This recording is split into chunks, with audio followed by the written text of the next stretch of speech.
Got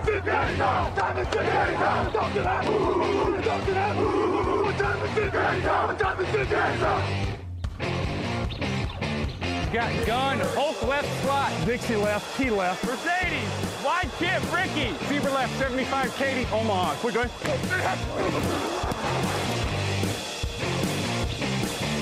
Last play of the game. Who's going to win it? Luck rolling out to the right. Dumps it up to Donnie Avery. Yeah! Goal line. Touchdown. Touchdown. Touchdown. Touchdown. Hello, bonjour et bienvenue à tous dans l'épisode numéro 137 du podcast Touchdown Actuel. Un matin très heureux de vous retrouver comme toutes les semaines, comme 2 fois par semaine désormais, car on vous le rappelle, le podcast Touchdown Actuel c'est désormais le mardi et le jeudi. Alain Mattei, très heureux de vous retrouver donc à ma gauche, Raphaël Masmejour. Bonjour Raphaël. Salut à tous. Et en face de moi, Raoul Villeroy. Bonjour Raoul. Salut. Et pas très loin de nous, Nelson Kenyar, qui est de retour pour écrire sur le site. Salut Nelson. Bonjour. Et on salue Camille Sarabène, qui est toujours à Seattle et qui a apprécié une victoire des Seahawks. Le podcast Jean Action, on vous le rappelle, vous est présenté le mardi par le Hard Rock Café Paris avec les soirées Game On tous les dimanches. C'est à partir de 19h avec des wings à volonté et tout ça. N'hésitez pas si vous voulez aller voir les matchs NFL avec un peu de monde au programme. Retour sur tous les matchs d'une première semaine complètement folle. Vos questions et la preview du match de jeudi. C'est parti tout de suite.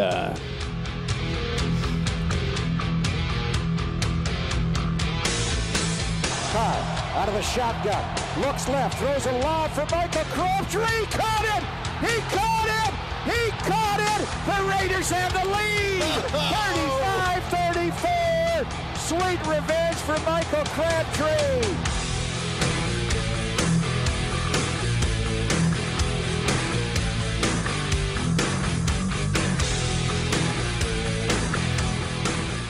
Un peu de Metallica, ça fait toujours du bien. Raoul adore ça. Un petit coucou à notre graphiste aussi sur Touchdown Actu, Romain Terrasse, puisqu'il est fan des Raiders et de Metallica. Donc ce son lui a fait très plaisir. On va parler du match des Raiders très, très bientôt, mais on va commencer par Patriots Cardinals, qui était la grosse affiche de la semaine. 23-21 pour les Patriots. Il s'est joué sur un field goal raté par les Cardinals en fin de match, sans Brady, sans Gronk, sans Nate Solder. Victoire des Patriots. Jimmy Garoppolo est à 24 sur 33, 264 yards, un touchdown sur son premier drive, un autre sur son premier drive de la deuxième mi-temps. Est-ce qu'il vous a convaincu ? Oui. Moi, puisqu'on me demande, je vais dire oui. La défense des Cardinals, on l'a dit avant le match, c'est pas la pire défense de cette ligue, c'est même probablement l'une des meilleures. Donc c'était un bon test pour lui. Il a réussi là où on l'attendait. Il a fait quand même 2 interceptions, mais c'est pas terrible. Mais ça arrive pour un premier match. Ça fera le boulot. On attend Tom Brady. On ne pensait pas qu'il gagnerait ce match-là. Ils l'ont gagné. Maintenant, les 3 autres, c'est à la maison. Ça peut le faire. Ouais, non, effectivement. Moi, j'ai surtout été convaincu par la sérénité qu'il dégageait. Je l'ai trouvé vraiment très calme tout au long du match. Même quand il y avait de la pression dans la poche, il paniquait pas trop. Et je trouve l'image qui correspond à ça, c'est un peu celle quand il lance la balle, que la balle est déviée par un joueur des Cardinals. Et c'est lui-même qui va récupérer la balle pour empêcher une interception ou un truc comme ça. Et donc, ça compte comme une quasi-réception pour lui-même. Mais je trouve que ça montre qu'il était vraiment concentré dans ce qu'il faisait, qu'il était là. Alors c'est pas parfait, il va pas mettre, comme on peut déjà voir des gens qui disent qu'il va mettre Brady sur le terrain, enfin sur faut pas s'enflammer. Hein. C'est un seul match. Je trouve que la question d'ailleurs, elle se pose même pas. Mais on va dire ça pour tous les matchs cette semaine. Ce n'est qu'un seul match. Ouais. Voilà, ouais, bien sûr. T'as pas fait un jingle ? Donc il a montré tout n'est pas parfait, mais pour un premier match NFL, c'est convaincant, c'est pas mal et voilà quoi. Moi, ce qui m'a convaincu, c'est que contre le blitz, il est à 6 sur 8, 91 yards, un touchdown et 151,6 d'évaluation. Donc, il a quasiment une évaluation parfaite contre le blitz, ce qui est plutôt pas mal pour un premier match contre une défense des Cardinals, pour un joueur comme ça peu expérimenté. Et puis, vous l'avez dit, du calme, un match à enjeu, des joueurs de qualité en face et autour. Après, la bonne surprise aussi pour moi, c'est le Garrett Blount qui est quand même très constant au sol et surtout qui est mordant dans ses courses, ce que j'ai beaucoup apprécié. 22 courses, 70 yards, un touchdown. Donc, s'il y a du sol comme ça pour l'aider, Gronk devrait revenir, faut espérer pour lui. Ça s'annonce plutôt bien en tout cas. Non, ça s'annonce bien. Effectivement, Blount, c'est sa puissance qui est assez impressionnante. Le touchdown qu'il met où il y a 4-5 joueurs des Cardinals sur lui et qui continue quand même à avancer pour franchir la end zone, c'est assez impressionnant. Et puis, au-delà de ça, j'ai même envie de dire, comment dire, le grand nombre de receveurs disponibles qu'il y a chez les Patriots. Enfin, Chris Hogan, pour son premier match chez les Patriots, s'est montré. Edelman est toujours là. Le coureur James White, rookie, s'est un peu montré aussi à la réception, même si c'est un coureur. Donc, il y a des cibles. La ligne offensive a été meilleure que ce à quoi on pouvait s'attendre, je trouve. Elle prend la pression, mais quelle ligne en NFL ne prend pas de pression de toute façon dans un match? Donc, j'ai envie de dire, à partir de là, c'était plutôt pas mal, ouais. Si celle des Riders n'a pas pris de pression, mais on va en reparler. Est-ce que c'est vraiment une catastrophe pour les Cardinals? Non, c'est pas une catastrophe parce qu'ils sont pas passés loin. C'est la bonne excuse. Maintenant, c'est le premier match de la saison. De perdre de 2 points face aux Patriots, même sans Brady, c'est pas rédhibitoire. Il y a quand même eu un gros point faible et ça, je veux pas faire genre, je l'avais dit, mais Brandon Williams en couverture aérienne, c'est catastrophique sur le premier touchdown. Il se fait manger comme pas permis. Il se refait avoir plus tard dans le match. Lui, vraiment, il faut qu'il s'adapte très vite ou il va falloir trouver une autre solution chez les Cardinals parce que. En attaque, le leader, ça a été Larry Fitzgerald avec 8 réceptions, 81 yards, 2 touchdowns. On parlait de retraite juste avant le match. Ouais. Pour l'instant, il est bien. Ouais, il est toujours aussi clutch sur le dernier drive où, bon, même si les Cardinals ratent le field goal de la gagne, sur le dernier drive, c'est lui qui fait les réceptions qu'il faut pour faire avancer cette équipe. Il sort 3 réceptions à la suite. Clairement, ça reste un top receveur, toujours présent. On sait qu'il sera là. Et en plus, il est très très bien épaulé par David Johnson, le coureur. Donc beaucoup attendent une saison un peu breakout, comme on dit. Il y a eu des vrais moves. Hein. Ouais, il a un vrai talent. En plus, il a des bonnes mains. Enfin, on a l'impression de voir un peu un Le'Veon Bell bis. Et forcément, c'est très prometteur pour cette attaque. Même si, je sais pas vous, mais moi, Palmer, j'ai des petites interrogations quand même. C'est exactement ce que j'allais dire. C'est que Palmer, il y a eu 2-3 passes, même un peu plus, où il n'y a pas de pression, il est tranquille, il a le temps et il la lance 3 yards devant le receveur. Ouais, ça c'est pas permis quand même. C'est peut-être lui qui va vieillir plus vite que Larry Fitzgerald cette saison. Peut-être qu'il s'est pas bien remis de sa blessure aux phalanges ou je sais pas. Mais il y a 2-3 moments vraiment. J'ai vu le match et je me suis dit non mais là c'est pas possible. Bon, David Johnson, en tout cas, dont vous parliez, juste pour donner, c'est 16 courses, 89 yards, 4 réceptions, 43 yards. Carson Palmer, donc, a surveillé visiblement pendant la saison. Bonne prestation défensive quand même des Patriots qui continuent de sortir des mecs de nulle part. Ninkovic était suspendu et puis finalement, Chris Long vient mettre un sac, Jamie Collins vient mettre un sac et le rookie Vincent Valentine vient mettre un sac aussi. Oui, c'est du Belichick. C'est exactement ce que j'allais dire. C'est Belichick qui te sort des gars inconnus et qui vont faire pas forcément un seul bon match, qui vont probablement continuer de performer. Alors après, Ninkovic reprendra sa place très probablement quand il ne sera plus suspendu. Oui, 4 matchs. C'est ça. Donc oui, maintenant, on sait que les Patriots ont de la profondeur. Rien qu'à voir au poste de quarterback, ça a tenu le coup. Donc on s'en fait pas trop pour eux en défense comme en attaque. Et puis on l'a dit, 3 matchs de suite à domicile à venir pour eux. Et puis c'était le match que tout le monde leur donnait un peu perdant sur ces 4 matchs sans Tom Brady, ils vont le prendre. Bon, bah.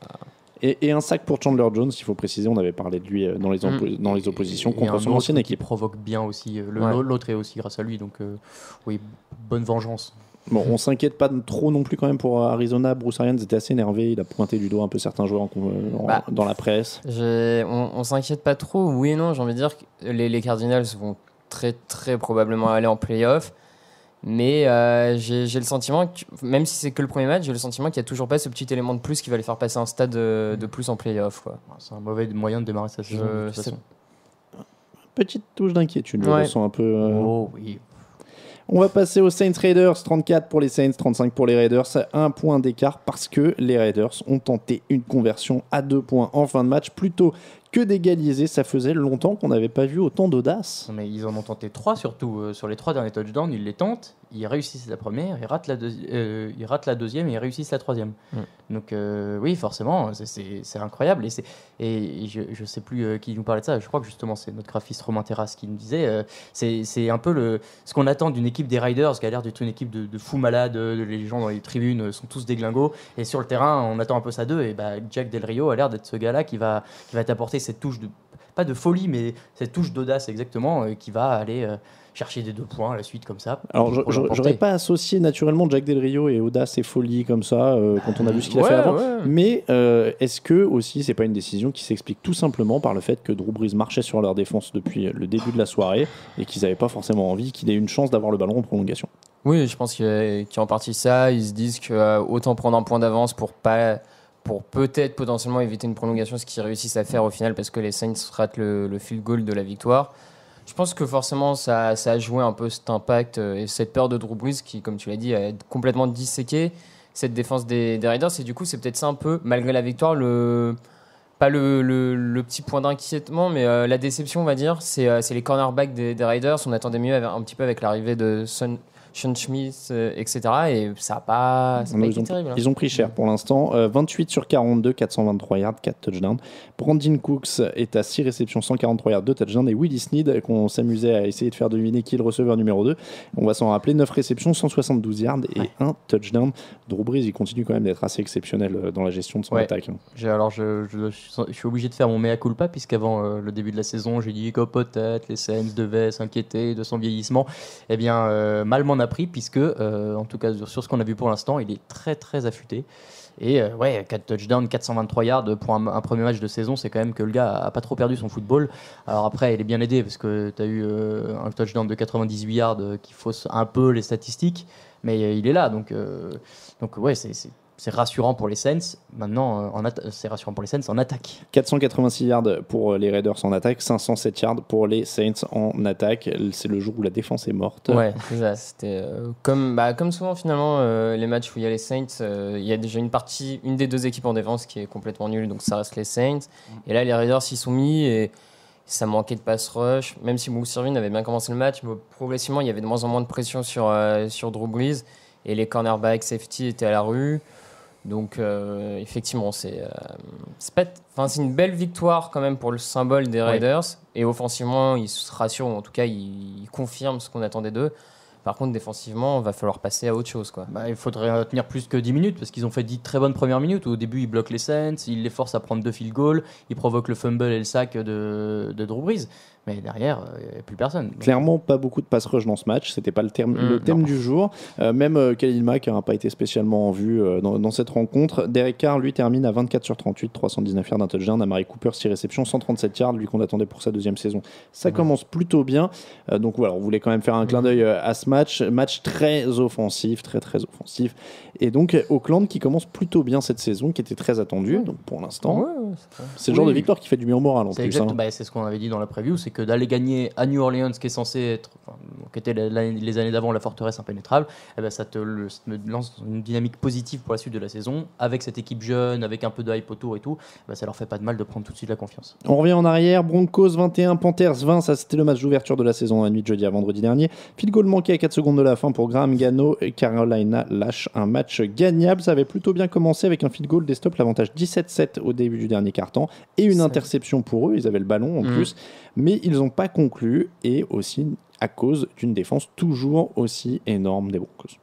Ouais, c'est ça avait très très bien commencé pour les Panthers, même parce qu'ils archi-dominent la première mi-temps. Le troisième quart-temps, ils le gèrent plutôt bien. On se dit, les Panthers confirment qu'ils vont encore être là très très fort cette saison. La défense est impeccable. Cam Newton n'était pas forcément flamboyant en attaque, mais en tout cas, il distribuait plutôt bien la balle et il était bien aidé au sol par Jonathan Stewart. Et puis, il y a ce quatrième quart-temps où là, tout d'un coup, sa ligne offensive se met à craquer de toutes parts et où, forcément, de l'autre côté, les Von Miller, les Wolf, les Marshall, etc. se mettent à briser Cam Newton. Défense sale ou pas ? Il est touché 4 fois à la tête. Il y en a deux qui méritent une faute. Moi je comprends terrible. pas. Il se jette les pieds en l'air, la tête, la première sur sa tête. Pas bien. Moi je comprends pas pourquoi il n'y a pas eu plus de flag sur Cam Newton. Je pense que pour le coup il subit un peu son physique et les arbitres font peut-être moins attention à lui. C'est ce que disent ses coéquipiers. Oui, mais c'est pas normal. Non, mais c'est pas parce que le gars est grand et court que tu dois le traiter différemment. C'est sûr. Tu mets pas un coup de casque au gars, que ce soit un défenseur, un quarterback, un punter, tu mets pas un coup de casque dans la tête du gars. Je trouve ça et puis après, c'est un peu le problème que tu évoques, mais de toute façon, tu peux faire 2 mètres et 150 kilos, ton cerveau c'est le même. Les coups à la tête. Non, mais effectivement, moi, je trouvais ça assez dommageable cet arbitrage parce que ça aurait pu. Même si le but c'est pas d'aider les Panthers forcément à gagner ce match, etc. Mais c'est vrai que ça les avantage pas d'avoir des fautes pas sifflées parce que c'est quand même des fautes de 15 yards. Il doit pas prendre le coup de tête de Brandon Marshall, notamment après avoir lancé le ballon. C'est des trucs. Au moins roughing de passeur. Mais c'est évident. Bon, 3 sacs sur Newton, mais on l'a dit, donc des coups qui l'ont peut-être aussi déstabilisé en fin de match, sur cette fin de match. En face, Trevor Siemian, 18 sur 26, 178 yards, un touchdown, 2 interceptions. On va dire qu'il n'a pas perdu. et c'était ce qu'on lui demandait. Oui, bah, c'est ce que on retrouve les Broncos de 2015 avec. Je suis un peu dur parce qu'on a quand même un quarterback vivant. Il y a cette défense qui tient la baraque, qui va empêcher l'adversaire, et derrière l'attaque qui avance. Il n'y a quand même pas des peintres. Demarius Thomas et Emmanuel Sanders, ils font un bon match. Sanders, il est quand même à 5 réceptions, 49 yards, c'est pas beaucoup, mais tu as eu beaucoup de jeux de course, et c'est ça aussi qui a fait la différence avec les années dernières. 20 courses, 92 yards, un touchdown pour Sid Anderson. Ouais, qui fait un gros match, qui à mon avis, lui, profite peut-être un peu du départ de Peyton Manning et d'avoir un quarterback peut-être un peu plus mobile qui pose toujours un peu plus question à la défense adverse, parce que voilà, je pense que ça ouvre un peu des brèches là-dessus. Donc en attaque, c'était plutôt positif. Maintenant, Trevor Simmons, c'était pas extraordinaire, c'était correct. Il a fait ce qu'on lui demandait, il n'a pas perdu le match. Puis à sa décharge, il avait face à lui une des meilleures défenses de la ligue, donc c'est jamais évident de commencer face à ça. C'est vrai, et il est allé chercher quand même donc les 10 points de retard, parce que contrairement à d'autres équipes dont on va parler après, c'est pas la défense qui a marqué tous les points, il a quand même mené des drives et il a quand même fait des choses. Donc c'est plutôt pas mal pour cette équipe de Denver finalement. Et je pense que d'un point de vue global, ces deux équipes qui étaient au Super Bowl l'an dernier ont une vraie chance d'aller encore très loin cette saison, parce que quand on voit ces deux défenses-là et ce qu'elles sont capables de faire...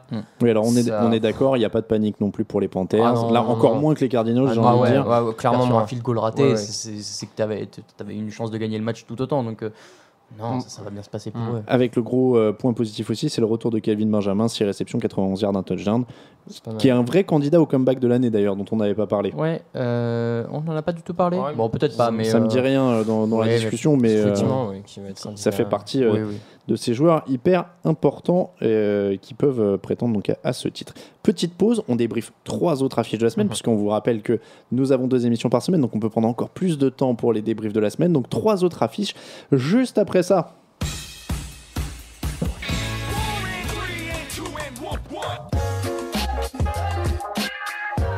Hi, it's Navarro Bowman from the 49ers. Hello, this is Danny Woodhead. How you doing? This is Mike Wallace, Lamar Miller, the running back from Miami Dolphins. Hi, it's Brendan Carr from the Dallas Cowboys. You listen to the Touchdown Podcast.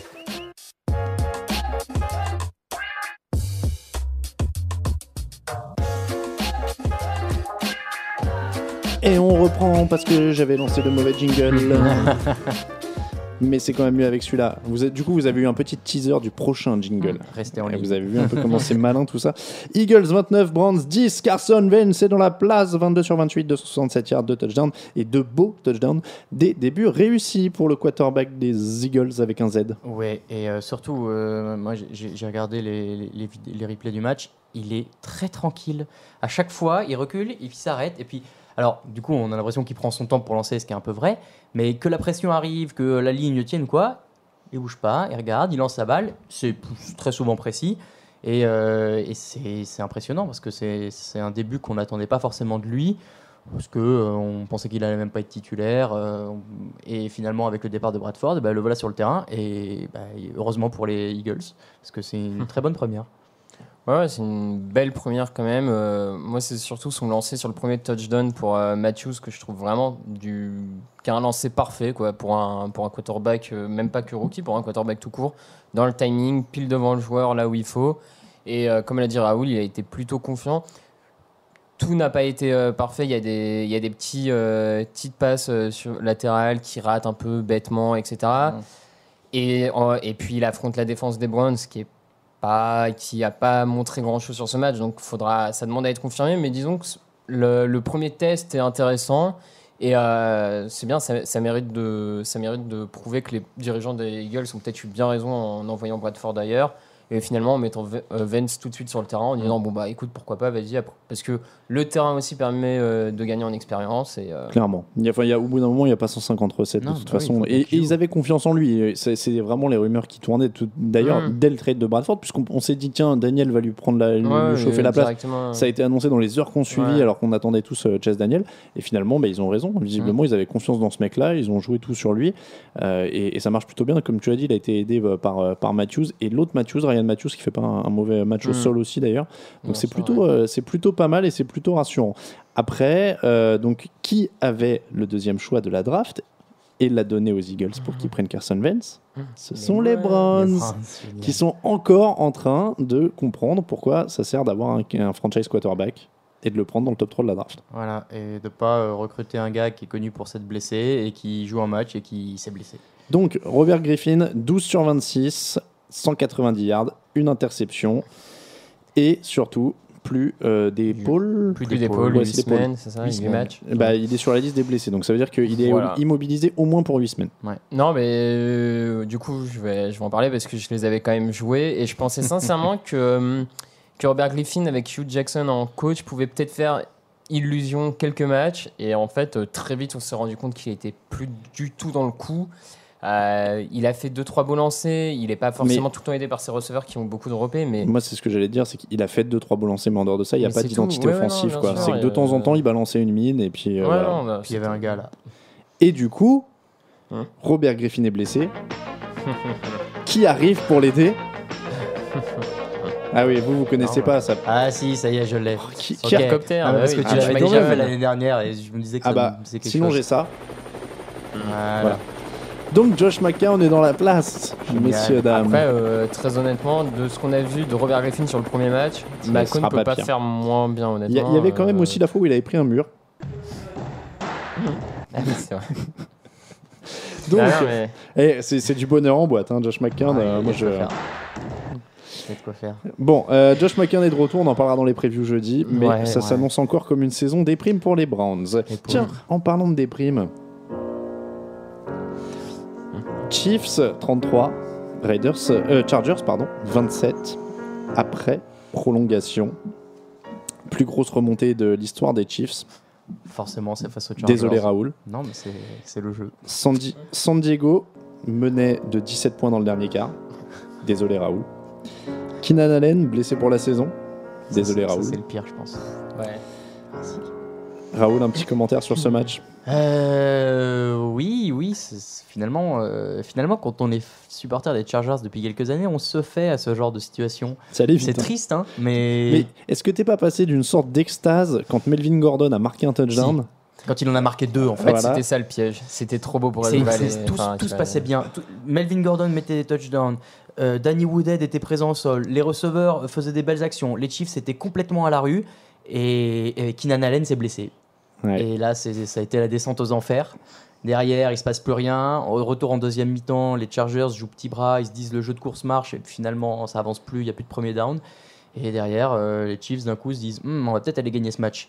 Et arracher la prolongation, alors ça fait des années que je le dis, mais cette règle le premier qui gagne le pile ou premier face, qui marque. s'il marque un touchdown, il a gagné. Moi, je trouve ça Ah ouais, mais pas c'est- normal. Mais alors, c'est vrai que pour en avoir vu un le week-end dernier, les prolongations de college football sont quand même assez marrantes avec cette règle de départ aux 25 yards, mais devant la end zone du camp adverse en fait. Hein. C'est quasiment des penalties, je trouve ça assez marrant. donc tu as 25 yards Ouais. pour marquer un touchdown. C'est ça, Ok. tu pars sur les 25 yards adverses, tu dois marquer 3 points ou un touchdown, l'équipe d'en face réplique, si elle marque aussi un touchdown comme toi, ça continue, et ainsi de suite. Ouais, c'est vachement bien. Pourquoi on fait pas ça Comment ça, c'est chiant Et du coup, il y a, sportif. et du coup, il n'y a pas de chrono et il y a un vainqueur. Eh ben, moi, j'adore ça. Parce que, Je trouve ça mais pas mal attends, aussi. Hein. Là, ça Non, fait, non, là, ça fait non, mauvais non. perdant de dire que c'est nul maintenant. Mais ça fait déjà 2 ans que je dis que Mais cette non, règle mais n'est parce pas qu'en bien. fait- Et, enfin, encore une faut fois, changer c'est- quelque chose.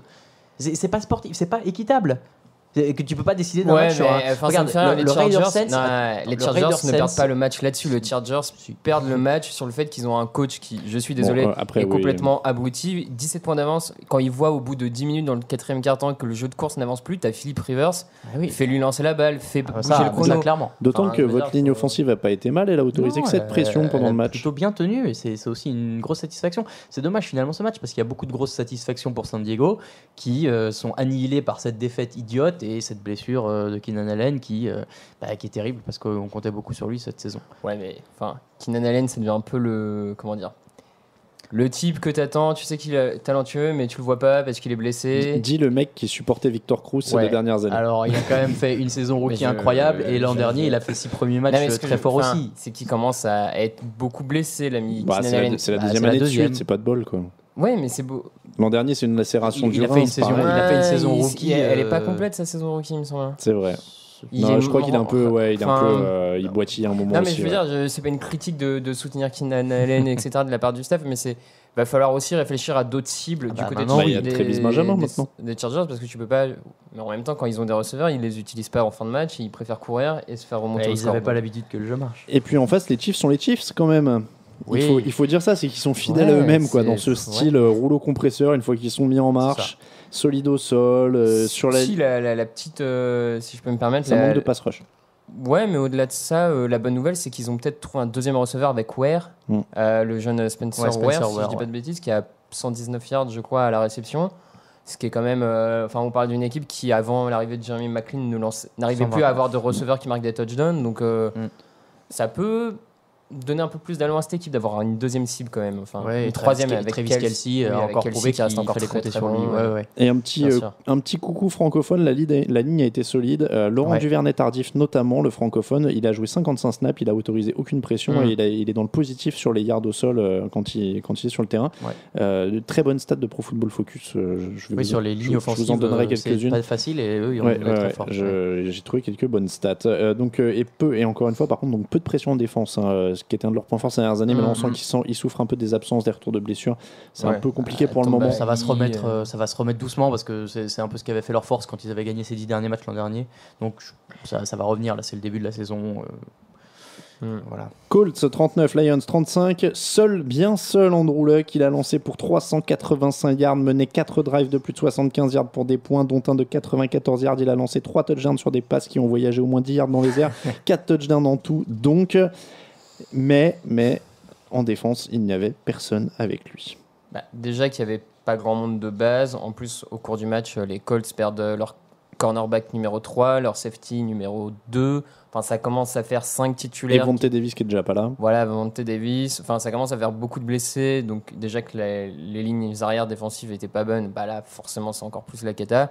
Et ces Colts, malheureusement, on commence à le dire depuis peut-être un an et demi, ils sont en train, à mon avis, avec Andrew Luck, de faire le syndrome un peu Peyton Manning ou le syndrome Drew Brees, c'est avoir un très très bon quarterback qui va te faire gagner des matchs, qui va mener les 30 points, mais l'entourer pas assez bien pour qu'il puisse exploiter tout son potentiel.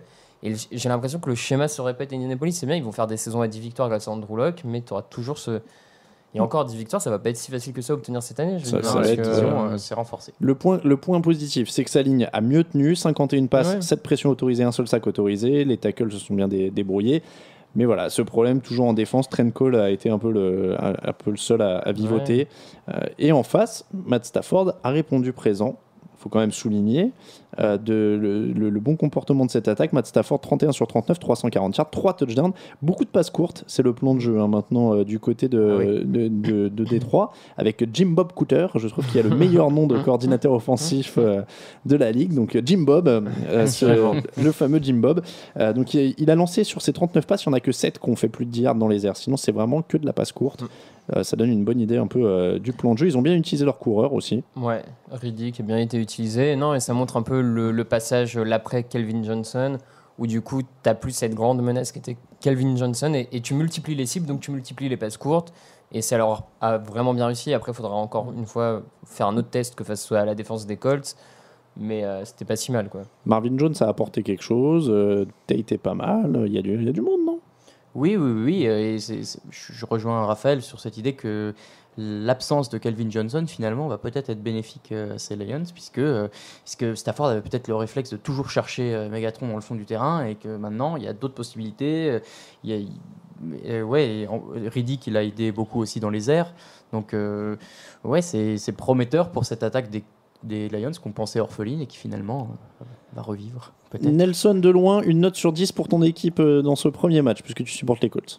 Je peux donner une note pour l'attaque, une note pour la défense. Allez, vas-y, une note pour l'attaque, une note pour la défense. Pour l'attaque, j'irais 7, parce que c'est très bien, mais ça a très mal commencé. 7 en attaque et... En défense, je sais pas, 1, 2. 1 ou 2, d'accord. Et pour Andrew Luck ? 10. 10 pour Andrew Luck. Quand même, le fanboy est là. Jingle, et on fait tous les autres matchs.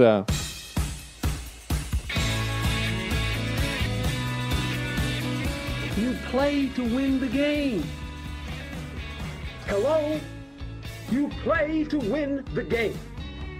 You don't play to just play it.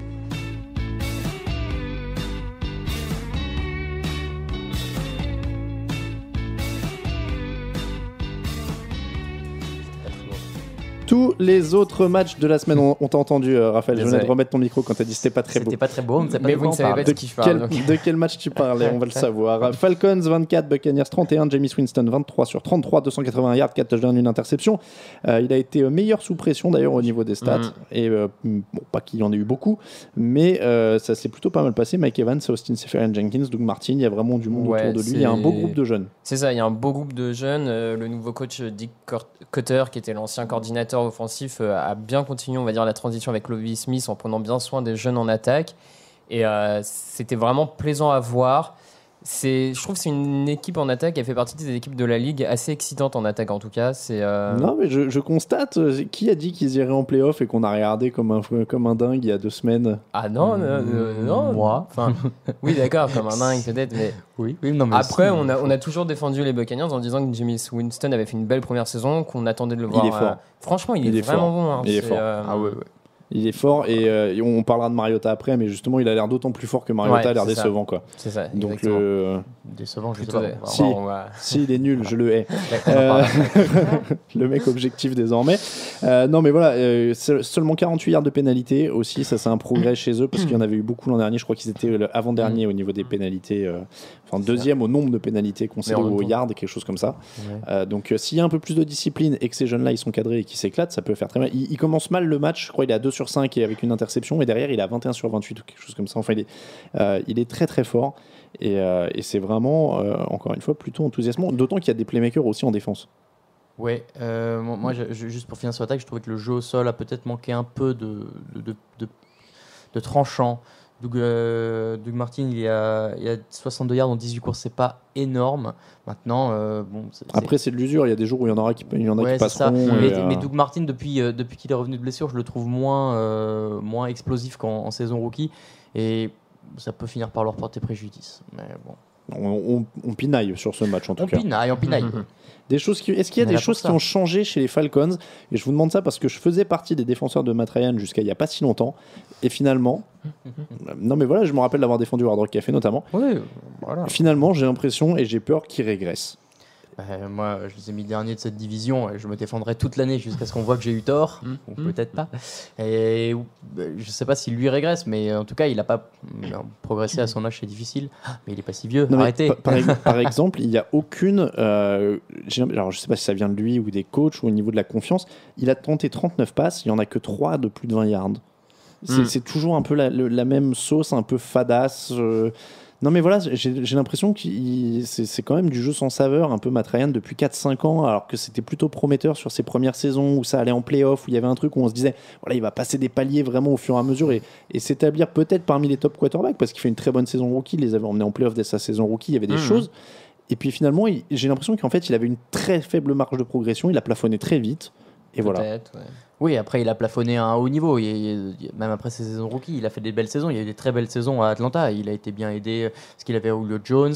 Il y avait aussi Roddy White à l'époque. Roddy White qui faisait des grosses saisons. Là. Oui. Non, mais, donc il y a eu une très belle époque des Falcons et Matt Ryan est un très bon quarterback.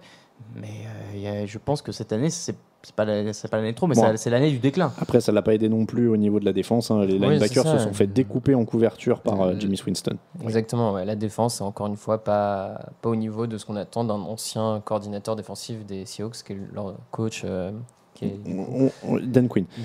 On va parler, mais il y a quelques anciens coordinateurs défensifs comme ça qui sont un peu des impostures qu'on découvre au fur et à mesure. Ravens Bills 13-7 pour les Ravens, 111 yards seulement pour Tyrod Taylor, ça fait mal. On voulait en faire un quarterback, on dit les Ravens, quand on leur a demandé quelle était leur tactique. Ça fait mal comme déclat. C'est dur. C'est très dur parce que ça montre aussi ce que certains disaient, c'est que l'an dernier, Tyrod Taylor a fait une belle saison parce qu'il avait pu beaucoup courir et que ça avait un peu mis des défenses dans...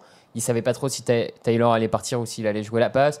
Là, il a été bien étudié, bien analysé par une équipe des Ravens qui a retrouvé ses joueurs clés et qui retrouve un peu son football. C'est pas flashy, mais en tout cas, c'est solide, c'est costaud et ça te rentre dedans. Et voilà, ils l'ont forcé à passer. Et comme chez les Bills, il n'y a pas grand monde. Enfin, il y a Sammy Watkins, mais derrière, moi, je trouve que c'est pas qui est déjà blessé. On parlait de receveur fragile. Lui, il est toujours là, mais il a toujours un truc.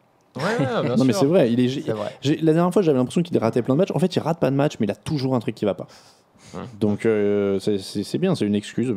Peut-être qu'on peut le faire naturaliser français pour les prochains JO, avec un peu de bol.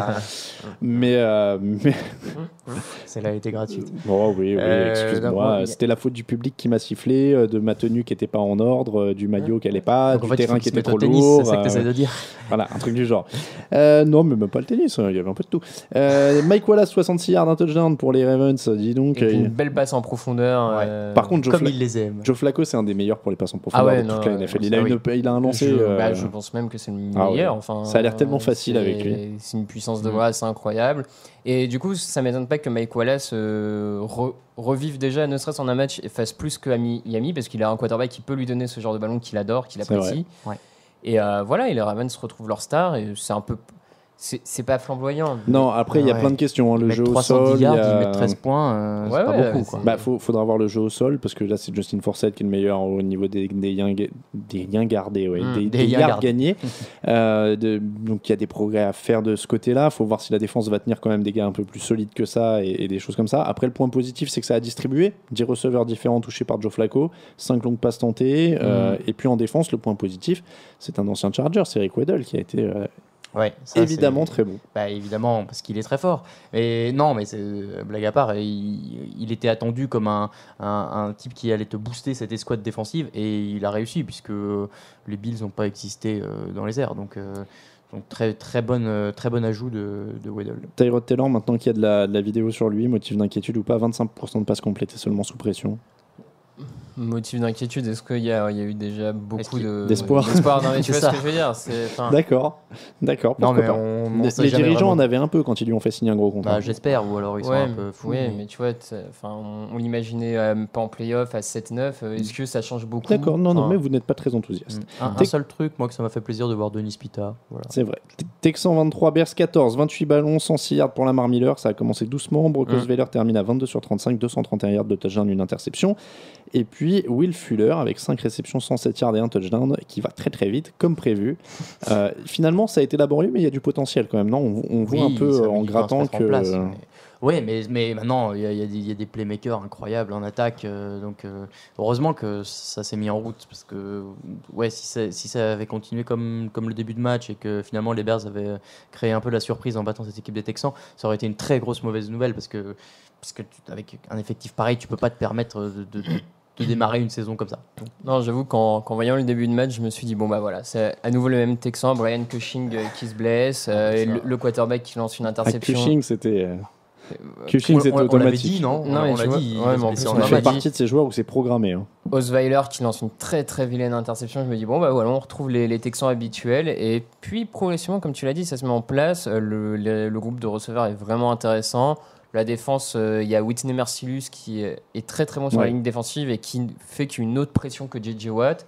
Et c'est une équipe qui a peut-être confirmé qu'il y avait un certain potentiel. Il y a un truc. Il y a un certain truc. Faut voir ce que Osweiler va en faire, mais il y a quand même un truc. Fuller va être intéressant à côté de DeAndre Hopkins. Enfin, il y a quand même des choses. Maintenant, moi, je regardais un peu Jadavion Clowney. C'est la saison régulière finalement. Ouais, c'est ça. C'est pas terrible. Les Bears, eux, sont toujours aussi frustrants. Les arrivées de Jarrell Freeman et Danny Trevathan ont marché, ils ont aligné les plaquages. Freeman a été excellent en défense. Ils ont aligné les plaquages, c'est les 2 meilleurs plaqueurs de leur équipe. Ça c'était prévu. Après, c'est toujours aussi irrégulier en attaque. C'est ça le problème, c'est que la défense, même en jouant pas trop mal, finit forcément par craquer parce que l'attaque progresse pas assez. Alshon Jeffrey est revenu, mais de manière un peu timide quand même. Cutler, ça reste Cutler. Et clairement, là, pour le coup, sur ce match-là, en tout cas, on a senti l'absence de Matt Forte parce que Jeremy Langford n'a pas eu d'impact comme Forte pouvait l'avoir par le passé. Donc ça s'annonce encore un peu compliqué du côté de Chicago. Jaguars, Packers. Génial. 23-27 en faveur de Green Bay. Et Aaron Rodgers, bien sûr, est passé par là.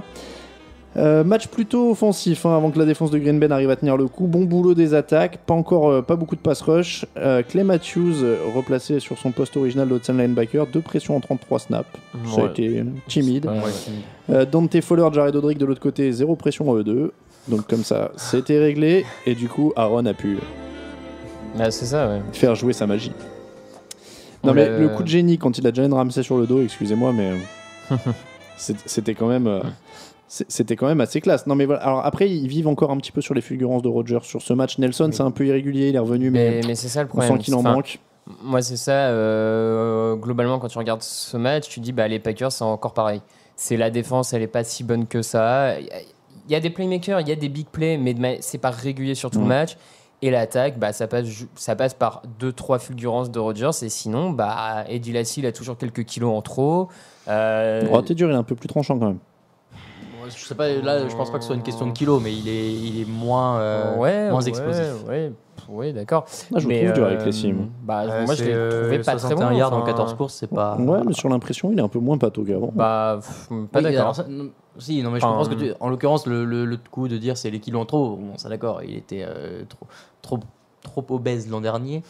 Maintenant, ça manque d'explosivité. Une fois que l'impact est pris, ça. Non, mais après, moi, je suis d'accord sur le fait que ça manque de régularité de toute façon. Ça manque de régularité défensive pour leur donner une assise aussi. McCarthy, je sais pas. Au début, quand il est arrivé chez les Packers étaient vraiment flamboyants en attaque. Il se passait des trucs et là, je les trouve plan. En fait, McCarthy, c'est un peu le Matt Ryan du coaching. C'est-à-dire qu'il est arrivé au début, tu t'es dit ah ouais, en fait, c'est bien et tout. Et non, en fait, il avait plafonné très très vite. C'était pas habitué maintenant à ces et il est comme Matt Ryan maintenant, il est sans saveur, il y a un truc qui manque. Ça m'embête un peu. Après, le problème, c'est que c'est pas à Green Bay qu'on va, parce qu'il y a des franchises où ça peut arriver de dire on est fort, mais on prend un mec encore plus fort pour passer un palier ou pour motiver l'équipe ou quoi que ce soit. Le problème, c'est que c'est pas la politique de la maison. Non. Donc c'est pas là que ça va arriver. Ils ont eu la chance d'avoir face à eux une équipe qui avait pas de pass rush, parce que quand ils vont rencontrer des mecs qui vont cogner un peu plus à Aaron Rodgers, ça va quand même être beaucoup moins facile. Le problème, c'est qu'il va encore manquer ces 3 matchs de l'année pour une commotion ou un petit truc de travers ou une côte ou quelque chose. Et voilà. Et ça les met un peu de travers. Moi, ce qui m'inquiète encore une fois, c'est toujours parce que tu parles de Mike McCarthy, mais Dom Capers, c'est pareil. Il commence à être le coordinateur, et c'est depuis l'an dernier, je le dis, mais il est le coordinateur défensif le plus surcoté de la NFL maintenant. Est-ce que les gens commencent à voir un peu la. Parce qu'il y a quoi ? Il y a 5 ans, c'était Dom Capers, qu'est-ce qu'il est imaginatif sur ses blitz, mais maintenant, excusez-moi, ça fait 3 ans que c'est la même chose tout le temps. Alors je sais qu'ils vont pas lui chercher énormément de matos pendant la free agency, etc. Ouais, il n'est pas aidé par ses joueurs, ils sont baissés de niveau. Ouais, mais bon, les bons coachs, on parlait des Patriots tout à l'heure où ils vont chercher Chris Long qui était à l'agonie l'an dernier à Saint-Louis et puis qui finalement vient mettre un sac dès le premier match de la saison ou des choses comme ça où tu fais sortir des rookies. S'il est si bon que ça, au bout d'un moment, les mecs doivent se révéler ou élever un peu leur niveau de jeu. Donc ça, c'est assez inquiétant. Après, pour les Jaguars, c'est un peu le même schéma que l'an dernier, c'est-à-dire que ça peut être explosif, ça peut être irrégulier, mais il peut y avoir aussi des errements en défense. Ils ont fait douter quand même les Packers. Après, c'est resté serré. Ça n'a pas été le même schéma que l'an dernier où ils prenaient des gros éclats en début et puis ils revenaient un peu foufou à la fin. Ils ont eu le mérite de tenir le match presque jusqu'au bout, de faire des beaux jeux, de faire douter les Packers, ce qui est quand même pas facile. C'est encourageant. Oui, c'est encourageant, mais il y a toujours ces petits trous en défense. Cyprien, le safety, s'est fait encore enrhumer toute la journée, pas de pass rush. Donc on a l'impression qu'on va un peu voir la même chose des Jaguars encore cette année, quoi. Jets 22, Bengals 23, Edgy Green 12 réceptions, 180 yards, un touchdown ciblé 13 fois, 8 fois il était sur Revis. Et pourtant les Jets sont pas passés loin parce qu'ils ont quand même réussi 7 sacs de l'autre côté. Mais est-ce qu'on a quand même vu les limites d'un Fitzpatrick au final qui leur a pas permis d'aller chercher ce match-là? Sur les passes de plus de 10 yards, il est à 4 sur 10. Il a tenté qu'une seule passe de plus de 20 yards malgré une ligne offensive correcte. Alors qu'il a quand même Eric Decker et Brandon Marshall. Oui, mais qui aurait beaucoup plus réussi? Aaron Rodgers. Oui, d'accord. Non mais ok, dans l'éventail de choix de quarterback des Jets. Mais Aaron Rodgers avec ce qu'il y a aux Jets, avec la défense qu'il y a et avec le truc, ils sont champions. En tout cas, ils sont dans la course. Ils ont enfin un espoir de battre les Patriots dans la division. Ah oui, là je signe. Attention, parce que tu sais pas ce qui peut se passer cette année. Effectivement. Non, mais c'est... Pourquoi tout est pas comme dans Madden où tu peux mettre tes 2 prochains premiers tours de draft pour récupérer le meilleur quarterback Ce serait pratique. Voilà. Bon. Donc, les limites de Fitzpatrick ou vraiment des Bengals solides aussi Ouais, j'ai envie de te dire, c'est un peu les deux. Les Bengals solides, le Fitzpatrick qu'on connaît. Pas de grande surprise en fait sur ce match. Les Jets sont accrocheurs comme l'an dernier, mais il leur manque ce petit truc pour battre les meilleurs. Et les Bengals, ceux de leur côté, même quand ils sont menés au score, reviennent tranquillement, s'affirment à la fois par le jeu au sol et au final Andy Dalton sans Tyler Eifert, sans Mohamed Sanou, sans Marvin Jones qui était pas là, il a quand même trouvé des cibles. Il a peut-être encore plus insisté sur Edgy Green mais avec réussite pour le coup. Darrell Revis il est cramé ou pas? Sur ce match en tout cas il prend l'eau de partout. Je n'irai pas jusqu'à cramer, je pense que ça reste un bon cornerback. Il a peut-être plus le niveau pour être en 1 contre 1 contre les meilleurs receveurs de la ligue et surtout les jeunes comme ça. Enfin, tu l'aurais opposé, enfin, même s'il est dans son équipe, mais peut-être que face à un Fitzgerald, tu vois, ou un Marshall, je voulais dire, il a ses chances de s'en sortir, mais là, face à Edgy Green, Andrew Hopkins et tout, à mon avis, ça va être très compliqué. Quoi. Titans 16, Vikings 25, contrat rempli pour Sean Hill qui a réussi à tenir la place chaude pour Sam Bradford. Mais merci aux Titans qui se sont salement écroulés et comme il faut. Interception et fumble retourné pour des touchdowns en deuxième mi-temps. Je les voilà, je les hais, il mange mes espoirs et mes rêves chaque week-end. C'est exactement et ça. pourtant, je suis même pas supporter des Titans. Non, c'est terrible. Mais ils il me déprime. Ouais, et après, alors pour le coup, on parlait comment dire. On parlait de Jameis Winston. Donc en contraste, Marcus, zéro intensité dans toutes les étapes de la vie, Mariota. Il a une distance avec tout, c'est incroyable. C'est le nouveau Jay Cutler. Il est d'une froideur. Waouh, c'est non. Ah oui, non. Ouais, c'est ça, c'est Jay Cutler Junior. Non, mais alors pas dans le désintérêt, il a juste l'air froid et distant de tout. Je sais pas. Mais en souriant, contrairement à Cutler, il sourit. Il fait semblant. Il sourit. Mais alors, qu'est-ce qu'il est? On a l'impression qu'il a aucune émotion. Il est juste gentil. Il est là. Il est sympa. Il est gentil. Il sourit en conférence de presse. Mais derrière ça, au final, voilà, 25 sur 41, 271 yards de touchdown, une interception. Et c'est vraiment dommage parce qu'en plus, il était bien aidé au sol par Murray et Henry, qui sont pas mal, je trouve, pour leur premier match. Ce duo de running back était assez intéressant. Sauf que, Mariota convainc pas la passe, il est pas précis. Même quand il court, parce que c'était soi-disant un quarterback double menace, moi je le trouve pas transcendant. C'est une menace de perdre le ballon à tout moment, ça c'est sûr. C'est-à-dire qu'il menace de le lancer mais de le perdre sinon. Et puis cette défense des Titans qui a beaucoup de trous. Et enfin, même si là ils ont été pas si mal au final, la défense des Titans. Il n'y a que 2,3 yards par course pour les Vikings et la ligne des Vikings a autorisé 11 pressions sur Sean Hill. Donc il y avait de la place. Ils ont stoppé le jeu sur l'adverse. Ils ont dominé pendant 3 quarts temps et plus rien. C'est juste que la défense des Vikings, cette faculté à provoquer les pertes de balles et à aller marquer. Et c'était déjà leur force l'an dernier. Ça part bien pour être leur force cette année. Le jeu en attaque, on aura des jours meilleurs parce que Peterson ne va pas être limité toute l'année comme ça. Il faut surtout envoyer Sam Bradford. Je veux bien qu'ils connaissent pas le playbook, mais franchement, au tarif où ils l'ont payé, il va quand même falloir. Il y a un moment, ça avançait pas. Moi, je m'attendais vraiment à voir Bradford débarquer en deuxième mi-temps ou un truc comme ça. Ça aurait pu. Ça aurait été ça n'avançait pas hein. du tout. Enfin, moi, Seahawks 12, Dolphins 10, drive héroïque de Russell Wilson sur une jambe pour aller chercher la victoire. Pas un match brillant, j'étais pas loin d'avoir raison sur cette histoire de cote à 4 des Dolphins, j'ai serré les dents pendant tout le truc. Mais Russell Wilson a regardé vers Camille dans les tribunes, Camille lui a fait signe comme ça avec le poing comme Chuck Norris. Là le mec a été remotivé, il a serré les dents sur sa cheville et puis roulé quoi. Serrer les dents sur sa cheville, ça doit faire très mal. Il est souple, le mec est souple. En plus. Mais heureusement, parce que ça, c'est pareil, le genre de défaite terrible en début de saison. D'accord, les Seahawks, ils ont toujours cette défaite un peu bête au début de l'année. Contre les Rams en général. C'est pour ça ils attendent, c'est la semaine prochaine. Ou contre les Chargers, ou contre les Vikings. Enfin, t'as toujours le match de début de saison, tu te fais, mais qu'est-ce qui se passe? Ils vont pas faire les playoffs cette année. Et finalement, ils y vont. Et là, ça a failli à ce match-là. Les Dolphins n'ont pas été incroyables non plus. Mais comme du côté de Seahawks, ça n'avançait pas du tout. Voilà, il y a eu un doute. Petit doute, pas d'alerte non plus à part sa cheville, donc il s'est fait marcher dessus par Ndamu Kongsu involontairement, on précise peut-être cette fois. Mais limite on est content pour Ndamu Kongsu qu'il ait fait un truc involontairement pour une fois. C'est triste parce qu'on en est à se réjouir de ce que Glenn fasse pas. Est-ce qu'il y a des promesses pour Miami ou pas? Il y a des bons receveurs. La défense est bonne, comme on s'y attendait plus ou moins parce qu'il y a quand même des bons joueurs, mais c'est vrai que l'attaque encore une fois n'a pas été.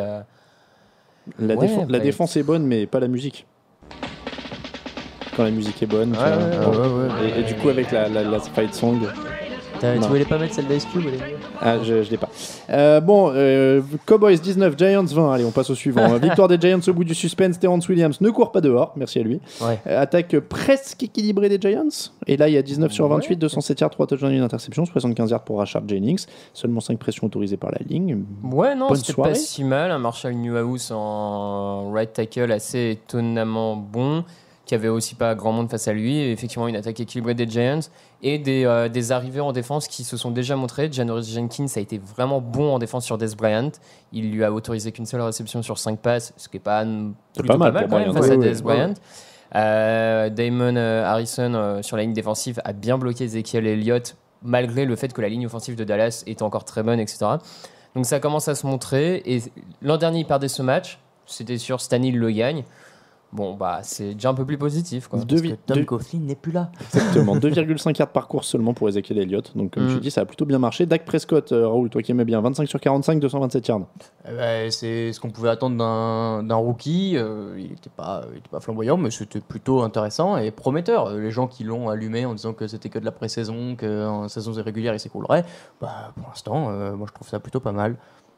Après, Ezekiel Elliott, il est surtout bien. Enfin, ils vont très vite se tourner, je pense, vers Alfred Morris, puisque lui a fait une très bonne partie et pourrait finalement être le coureur de cette équipe des Cowboys. Jean-Michel Transition, puisque j'ai dit que les Redskins allaient regretter Alfred Morris. Redskins 16, Steelers 38. Ouais, ça va pas tout changer. Pas tout, hein. Non, il n'aime pas tout. 2 interceptions pour Kirk Cousins, 435 yards concédés en défense. Est-ce que les Redskins seront enfin retombés sur terre, comme on a dit, parce que voilà, l'an dernier, ils n'avaient pas battu une équipe avec des bilans positifs et il y a toujours un gouffre. Et est-ce que Josh Norman n'était pas surcoté finalement ? Alors, il y a cette fameuse polémique. Il n'était pas sur Antonio Brown. Antonio Brown a 128 yards et 2 touchdowns. Norman, les receveurs qu'il a fait face à lui, il n'a pas beaucoup fait mieux, que ce soit face à Sami Coates ou à. Coates. Sami Coates. Ok, Coates. Très bien. Bref, vous avez compris l'idée. Vous avez compris l'idée. Non, mais les Redskins, effectivement, sont juste tombés face à une équipe qui est meilleure qu'eux dans à peu près tous les secteurs de jeu. Ouais. Kirk Cousins, toujours cette première année un peu surprise, et puis la deuxième, ça commence à rentrer tout de suite dans le dur. En plus, ses lancers sont vraiment moches. Non, mais ces interceptions, pour le coup, elles sont pas. Voilà. Et. Non, je suis pas surpris. Et puis pour Pittsburgh, ça a bien commencé, même sans pas mal de joueurs en attaque en plus. Marcus Wheaton n'était pas là non plus. T'as pas besoin, vu ce que font Williams et Brown. Ouais, avec Williams toute l'année, c'est bon. C'est du très très bon. Et puis on termine avec 49ers 28, Rams 0. Une honte totale pour les Rams. 10 punts, rien. Tiens, ce qui nous inspire une petite chanson.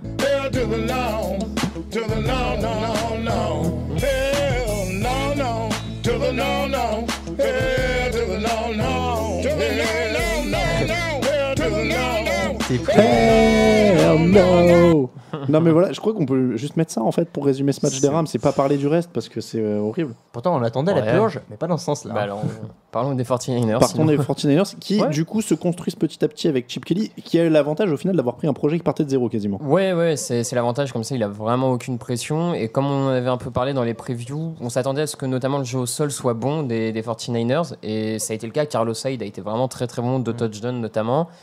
Et voilà, donc l'attaque est un peu meilleure que l'an dernier, même si Blaine Gabbert, ça sera jamais un grand quarterback. Il court bien.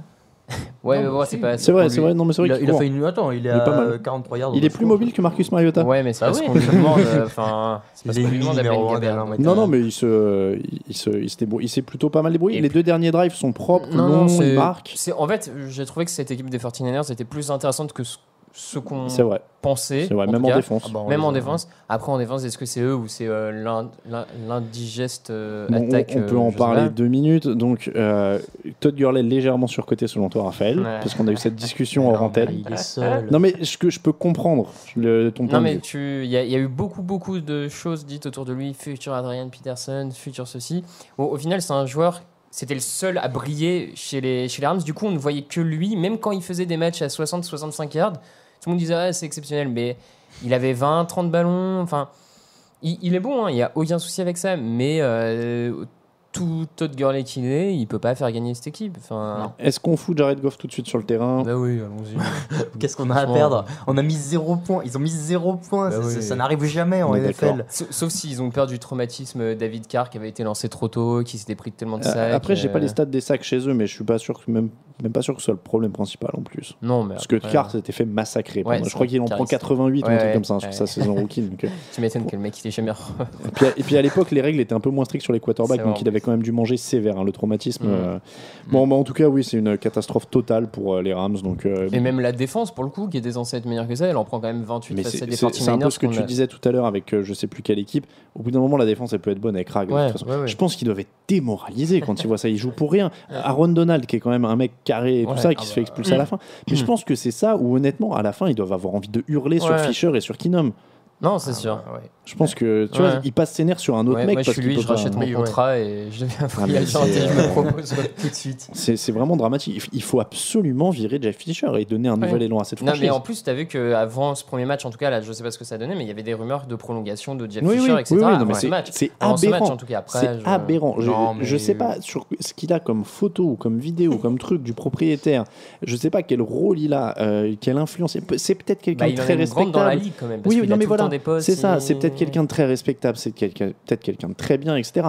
Mais c'est pas un bon coach à l'heure actuelle. cas, Et ça pas a à Los jamais, Angeles. et ça a jamais été un coach exceptionnel. Il va au Super Bowl une fois, d'accord, mais depuis, il n'a rien fait. Ah ouais.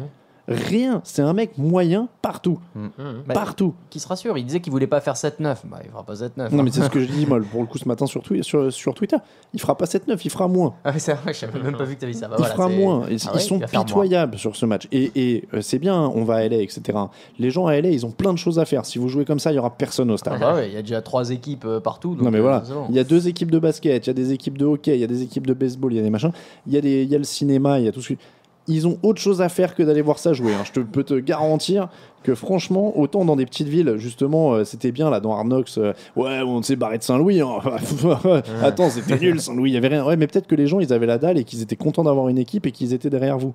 Ouais, là, Même c'est si à la Il y a fin, une il y en bonne avait un équipe peu de moins. baseball, mais, Il y a une bonne équipe de baseball. Mais tu vois ce que je veux dire? Oui, je vois très Ils sont bien. pas aussi gâtés qu'il n'y a pas les Lakers, il n'y a pas les Clippers qui jouent bien en ce moment, il n'y a pas les LA Kings en NHL, il Ouais, n'y a pas. clairement. Il y a plein d'équipes quand même.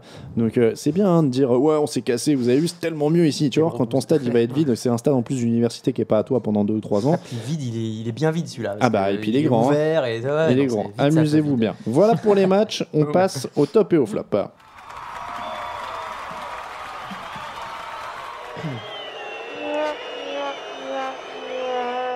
Les tops et les flops de la semaine, messieurs, on est déjà quasiment à 1 heure d'émission, vous avez vu ça, le pouvoir d'avoir 2 émissions par semaine, on du prend bon le temps, s'étale. on débriefe encore mieux. Raoul, allez.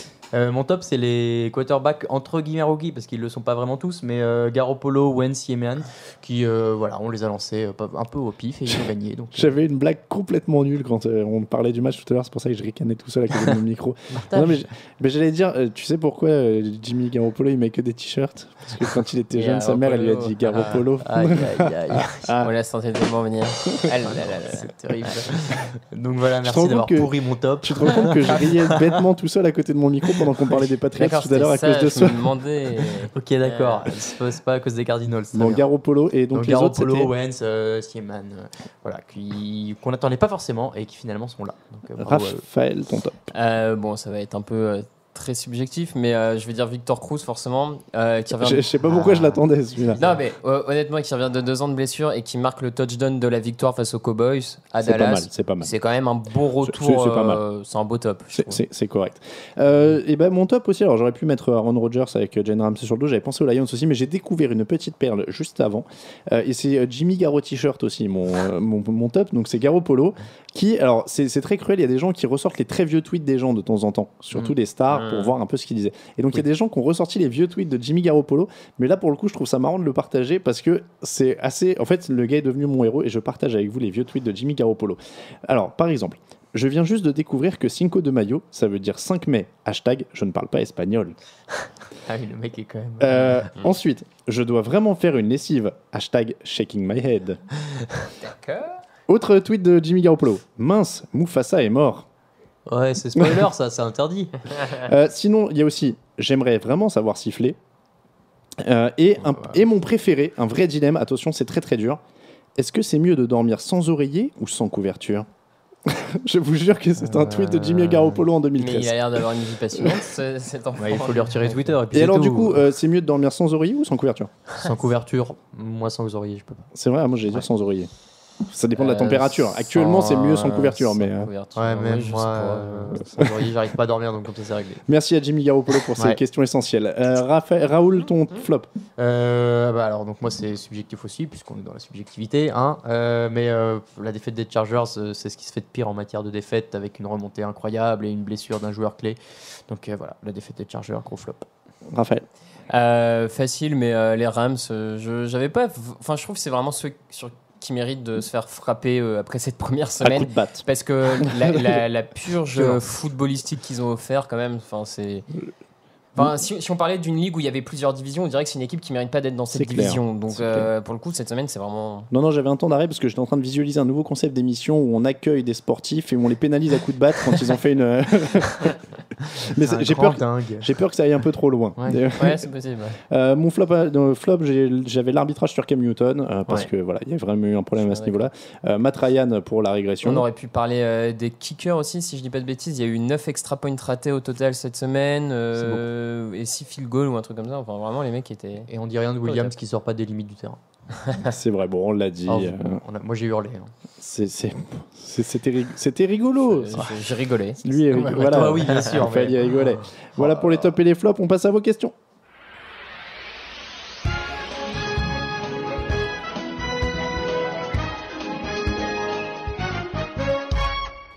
Et notre invitation tient toujours, bien sûr, pour Julien Lepers. Julien, si tu nous entends. Ou Samuel Etienne, maintenant. Bon, s'il veut venir aussi. Il Hein. a l'air très sympa Attention. aussi. Hein. C'est vrai. Allez, vos questions sont de retour. La casquette aussi. 1 heure d'émission, messieurs. On est au calme. Au KLM. Bon, comme disent les jeunes. on sera peut-être pas toujours aussi long, on verra bien. On s'adapte. Non, mais selon c'est la l'actu. reprise, on est content. Bah, il y a 16 matchs, il y a beaucoup de choses. Aussi. Allez, question.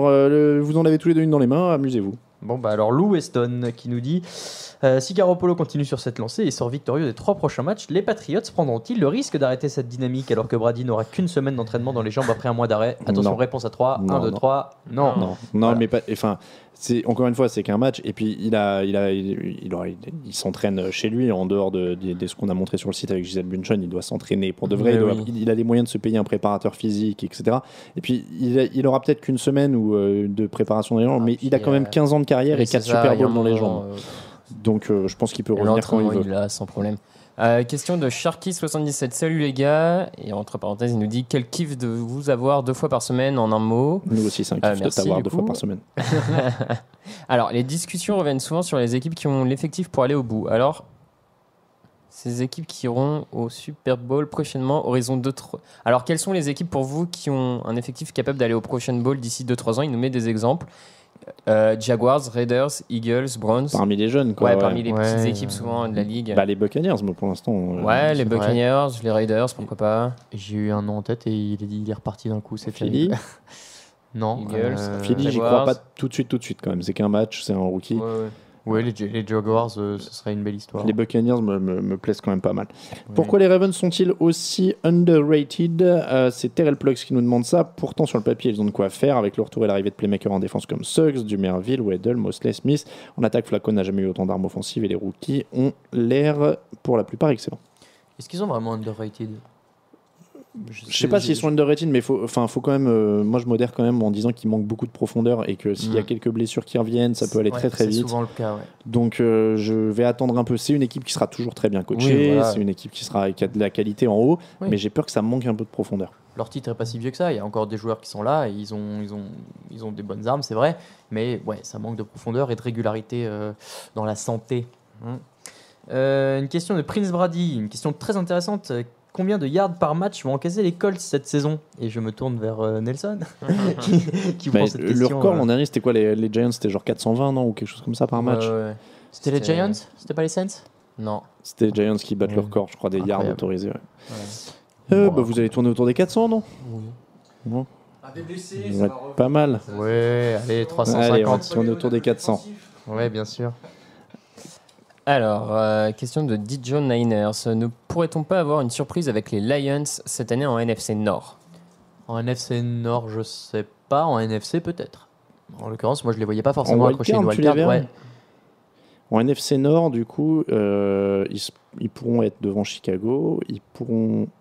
devant les Packers et les Vikings, c'est compliqué, Vikings, quand même. Parce qu'il y a une énorme défense des Vikings qui peut faire déjouer cette attaque. C'est encore tôt. Mais ils feront des coups. Ils seront pas bons à jouer sur certains trucs. Ils pourront, voilà. Esteban qui nous demande: salut les gars, y aurait-il l'un d'entre vous qui serait partant pour jouer à Madden 17 sur PS4 contre moi? Ce serait top cool, trop cool, pardon. Et ça top cool, c'est un peu trop années 80. Ce serait trop cool, pardon. Et ça me ferait super plaisir. Si vous êtes ok, je vous laisse mon adresse email. Moi, je veux bien. Moi j'ai pas, donc comme ça c'est réglé. Moi je veux bien, mais je crois qu'il faut donner son gamer tag ou un truc comme ça parce que je joue jamais en ligne. Donc, c'est un truc comme ça. Puis il faut payer l'abonnement sur PS4. Hein, ah non, moi je suis une pince. Voilà. Donc désolé, ce sera. Mais non, mais je joue pas suffisamment en ligne. J'ai pas. C'était pas gratuit la PlayStation à l'époque le truc. Sur la 3, oui, pas sur la 4. Oh les rats. C'est parce qu'ils ont vu que Xbox faisait de l'argent, alors il y a pas de raison. Oh là là, les rapaces, j'en reviens pas. Série sur les consoles de salon. J'étais persuadé que c'était gratuit moi. Mais tu vois à quel point je joue. Alors l'an passé c'était le risotto au parmesan. Est-ce qu'Alain a une nouvelle recette à partager en ce début de saison, nous demande Mavs41. Ouais. Non, j'en ai une. Un truc simple. Vous prenez des penne. C'est des pâtes, ceux qui savent. Oui, des penne. Non mais bon. Quand même, vous prenez des penne, mais parce que la forme est importante. Celles de Barilla de préférence, elles sont pas mal. Bien cuites al dente, vous respectez le temps qu'il y a sur le carton, et donc vous rajoutez des copeaux de parmesan. Mais alors vous prenez un vrai morceau de parmesan que vous râpez vous-même, pas les trucs en sachet avec la poudre. Donc vous essayez de prendre un bon parmesan que vous râpez vous-même, des tomates séchées avec qui sont un peu dans l'huile, et puis un peu de confit d'oignon. Ça vous fait une petite pâte comme ça, pas mauvaise. Voilà, petite recette. J'ai bien aimé ça pendant l'été, ou quand vous venez de courir, tu vois, ça change un peu des sauces tomates ou des choses comme ça. Tu vois, avec un peu d'huile, les tomates séchées, le confit d'oignon et quelques copeaux de parmesan. Et puis sinon, il y a les recettes du site maintenant. Et oui, nouvelle rubrique Tailgate. On dit bonjour à Kevin Zarmaten qui a commencé ça la semaine dernière avec, je crois que c'était des ribs qui nous a fait la semaine dernière. Mais il y aura plein de choses au cours de l'année. J'en ai discuté un peu avec lui. Il va y avoir pas que de la viande, pas que des plats principaux. C'est pas du tailgate quoi. Mais on va faire des choses que les gens peuvent faire à la maison parce que si tu veux, au bout d'un moment, les barbecue ribs pour 60 personnes, pour le mec, 24 heures à macérer. Pour le mec qui habite dans le Nord au mois de décembre, c'est pas forcément évident de faire le truc dehors. Donc on va essayer d'être fonctionnel par rapport à ce que les gens peuvent faire. Et voilà. Donc, mais n'hésitez pas à venir piocher dans cette rubrique, en effet. Question de Pato Cabezaverde. C'est plus des dilemmes, vous devez choisir. Alors, Gisèle ou Tom? Gisèle ou Tom? Ouais. Bah oui, ça dépend de. C'est la question. Moi, Gisèle tous les jours. Tom. Gisèle, je sais pas pourquoi il dit Tom. Non, moi je trouve ça plus marrant, Tom. Kinum ou Favre retraité? Favre retraité. On est d'accord. Prescott ou les frères Scott? Bon. J'ai jamais vu cette série. C'est nul. Donc Prescott. Jeff Fisher ou Carrie Fisher? Ah oui, Carrie Fisher. J'ai eu un temps de. Oui, Carrie Fisher, bien sûr. Et alors, il y en a eu. J'ai failli comprendre Carrie Bradshaw sur le moment, mais. C'est pas la meuf de Sex and the City, non? C'est ça? Si, c'est ça. Oui. Bon, Carrie Fisher, c'est Star Wars, on est d'accord. Oui. Bon. Ouais, c'est ça. C'était tout? Ouais, c'est autant pour moi. Daflox, après la semaine 1, quelle a été la signature Free Agency la plus intelligente à votre avis? Je les ai plus tout en tête là pour être honnête. Non, moi non plus, et pourtant tout à l'heure, Eric Weddle. Eric Weddle, forcément. Mais elle était intelligente dès le début, celle-là. Un mot sur Jameis Winston et son discours à la mi-temps de Florida State, son attitude de façon plus générale. Alain, une recette de burger maison à partager pour l'interrogation. Je vais faire plein de. Je vais ouvrir un truc. Mais je sais pas si je le dis. Je ne mange plus trop de burgers en ce moment. Je suis plus sur les burgers végétariens. Ah bon? Très bien. Je ne plus manger de viande depuis un petit moment. Oui, je sais que vous m'estimez moins quand je dis ça. Mais tant pis. Mais il y a des très bons burgers végétariens. Très honnêtement, je peux vous donner des adresses aussi. C'est ce qu'on dit. On verra quand on aura le temps. RG3. Ce mépris. On n'a pas le temps. RG3 out pour 8 semaines. McCown ou un autre chez les Browns? McCown, de toute façon, on s'en fout, ils vont perdre quoi qu'il arrive. Donc maintenant, mais ils sont condamnés. Qui y a de mieux? Il n'y a plus personne de dire. Ils vont pas monter un trade pour récupérer un gars. De toute façon, ils n'ont pas le collectif autour, donc ils vont pas bazarder des choix de draft. Non. Puis bon. Keenan Allen out chez les Chargers. Raoul, il va chercher qui pour le remplacer? Demande LW75. Moi, si on me demande, je cherche Antonio Brown, hein, mais. Non, mais bon. Tant qu'à faire. Je sais pas. De toute façon, il n'y a plus de free agent. Donc, non, encore une fois, c'est compliqué, à part un échange. Mais c'est pareil, si tu es une équipe qui est pas loin du titre, je veux bien que tu bazardes des choix de draft. Mais San Diego. Dans ces cas-là. Hello la Team Podcast, ma 4e saison NFL à vos côtés. D'abord, merci de votre boulot, merci à toi de nous suivre. Les Browns gagneront-ils un match cette saison? sur un malentendu. Oui, bon, ça va bien arriver. Je vois les Raiders vainqueurs de conférence, dois-je aller voir un médecin? C'est peut-être un peu tôt. Oui, c'est peut-être un peu tôt pour aller voir un médecin. Il va falloir voir face aux Broncos. La défense de Denver, ça risque d'être une autre paire de manches que celle des Saints quand même. Et les Pats qui gagnent contre les Cardinals sans Brady et le Gronk font-ils encore plus figure de favoris au premier match de la saison? Ça veut rien dire. Merci. Vas-y. Ouais. Toujours favoris. Oui, ils sont favoris. Je crois qu'ils sont numéro 1 de notre sondage. On a bien dit un sondage. Ouais, mais oui, c'est sûr. Ils étaient de toute façon favoris et maintenant encore plus avec ce match gagné. Ouais. Pourquoi pas viser les 16-0 hein? C'était Pachichi qui nous disait ça et qui nous dit aussi merci Raoul d'être venu car c'était chiant les coupures Skype. Eh bien, je confirme, c'était chiant. Oui. Non, Non, mais surtout ça va, vous étiez deux à dire ah ça se trouve il nous entend pas. Moi j'étais de l'autre côté à faire est-ce que vous m'entendez? De toute façon on peut vous dire on était à 2 doigts de le virer. Ouais, voilà, bien sûr. Où situez-vous les Bears par rapport aux autres équipes après ce premier match de pré-saison? Non, pas du tout de pré-saison, de saison. Et pensez-vous que les Bears peuvent être une réelle équipe compétitive cette saison et disputer les playoffs? Nous demande Rob Bears, qui est donc supporter des Bears. Je crois. Les playoffs, ça va être compliqué quand même. Oui, Non, voilà, c'est tout. Moi, je ne pense pas. Est-ce qu'ils seront compétitifs? Ouais, Ils seront accrocheurs sur un match parce qu'on a vu que les ajouts, on aurait pu dire ça aussi, les ajouts défensifs free agent sont chez les Bears, ça se trêve à temps et tout, ça se voit tout de suite. Ouais, c'est très bon. Mais ça s'arrêtera là, je pense, malheureusement. Allez, les dernières. You Know Nothing Johnny, j'aime beaucoup ce pseudo, qui nous demande si on préfère être QB titulaire lors du USB ou QB suspendu qui s'entraîne avec Gisèle Bündchen. Décidément Gisèle au cœur de vos questions cette semaine. Et il est dur celui-là parce que tu joues pas au Super Bowl. Ouais. On est d'accord que si tu t'entraînes avec Gisèle, c'est que tu es avec elle tout le reste de ta vie. Hein, Oui, ou alors c'est que tu as gagné un truc, un concours. Lance une passe à Gisèle Bündchen. Non, c'est pas la même chose. Je ne sais pas, moi. Si tu es avec elle toute la vie, je prends Gisèle tous les jours. Sinon, c'est sans mauvais jeu de mots, excusez-moi, c'était vraiment pas volontaire. Et donc, sinon, Super Bowl. Je veux gagner le Super Bowl et je prends Gisèle derrière. Non, tu es titulaire. Tu es QB titulaire, tu gagnes pas forcément. Ah, t'es titulaire? Ouais, je le Pardon, remporte. j'avais compris remplaçant. Ah non, tu es QB titulaire. Je le remporte et. Ah ouais, non, dans ce cas-là, je prends quarterback. Quand même, ouais, non, quand tu es titulaire. mon quarterback, allez, on va Je suis dire. Alex Moran. Raphaël, t'en avais une? Alors, question de Tom Hightower. 12. Les Pats pourraient-ils perdre Garoppolo s'ils continuent sur ce rythme et que d'autres continuent sur le leur? D'autres quarterbacks dans la ligue? Question plus intéressante que Brady qui est remplacé. Moi, j'y crois pas parce que là, ils sont. Enfin, peut-être que les Patriots ont trouvé un remplaçant pas mal. Brady. J'ai pas regardé sa situation contractuelle. Est-ce qu'il peut faire une Osweiler? Ils vont se retrouver avec le même dilemme. Ça fait 2 ans qu'il est là, donc il doit rester 2 ans de contrat théoriquement. Ah bon, ça va. Alors Ouais, pour moi, tu le gardes. Enfin, oui, tu le gardes. En revanche, dans 2 ans, surtout là, Brady avec son âge, la fin des fois prévient pas du tout pour les sportifs d'un certain âge. Ça peut arriver d'un coup, donc vaut mieux se garder une petite assurance. Attends, 37 ans, c'est pas si vieux que ça, Raphaël. Allez, Vinny Roma pour terminer, le quarterback débutant le plus impressionnant entre Garoppolo, Vance et Prescott. Tu veux dire Vance? Vance aussi. Il avait le moins autour de lui. Petit jingle et on passe à la preview de jeudi. Décidément, je suis vraiment nul avec les jingles aujourd'hui. C'était celui-là que je voulais.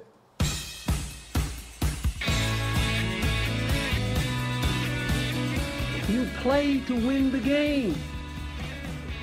Hello? You play to win. Vous vous rendez compte que j'ai mis 2 fois le même jingle et que c'était celui-là que je voulais lancer? Là, c'est le bon. Ouais, là, c'est le bon. Restez à l'antenne. Analyse, résultat, toute l'actu de la NFL, c'est sur touchdownactu.com.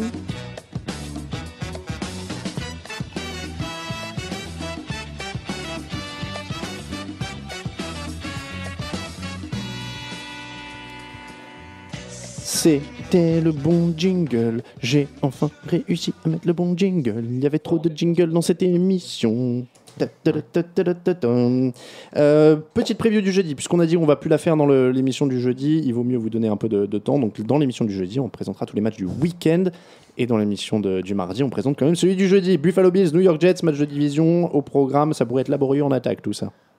Alors du coup, vous me prenez de court, laborieux côté Bills. Parce que les Jets, il y a de quoi faire. Bon, les meilleurs receveurs sont à New York, il y a plus de profondeur en défense aussi. Les Bills ont gagné quand même le dernier en interceptant 3 fois Ryan Fitzpatrick. C'est vrai. C'est un match incertain, ou alors vraiment, avec en plus l'expérience de la vidéo sur Taylor, les Jets ont un vrai avantage.